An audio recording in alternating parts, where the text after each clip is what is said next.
Bonne année. Et si au-delà de la formule, c'était un programme, une année de grâce. Nous allons voir cela tout au long de cette semaine. Aujourd'hui dans Éphésiens au chapitre 2, verset 5. Nous qui étions morts à cause de nos fautes, il nous a rendus vivants avec le Christ. C'est par grâce que vous êtes sauvés. Il nous a réveillés ensemble et fait asseoir ensemble dans les lieux célestes en Jésus-Christ, pour montrer dans les temps à venir la richesse surabondante de sa grâce, par sa bonté envers nous en Jésus-Christ. Paul observe notre existence à la lumière du regard de Dieu. C'est un tel changement de perspective qu'on s'y perd un peu. C'est un peu comme si une fourmi cherchait à penser comme un humain. Cela semble impossible à faire.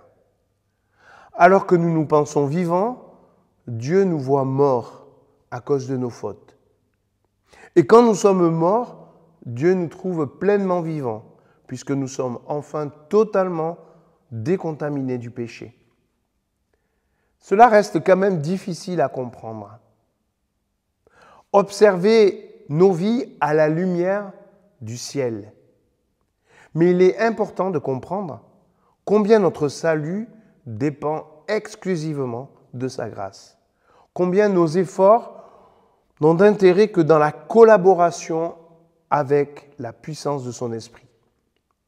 Si nous oublions cette perspective de Dieu sur l'humain, notre raisonnement prend encore trop de place et nous empêche de réaliser combien notre dimension reste celle d'une fourmi face à un humain.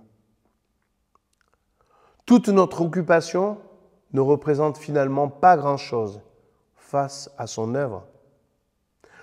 Le décalage entre la fourmi et l'humain nous cache cependant une autre dimension, l'importance que l'humain a pour Dieu, alors que nous ne sommes pas grand-chose face à lui, et qu'en plus, nous nous sommes permis de mépriser sa grâce, eh bien lui nous considère comme ses enfants. À la lumière de l'enseignement de Paul, nous réalisons ce qu'il nous reste à faire pendant cette année. Non seulement comprendre la dimension de l'amour de Dieu à notre égard, mais aussi apprendre à aimer les autres avec cette perspective-là. Même si la grâce de Dieu nous dépasse, c'est elle qui compte. Nous voulons vivre dans ce temps à venir la richesse de sa grâce.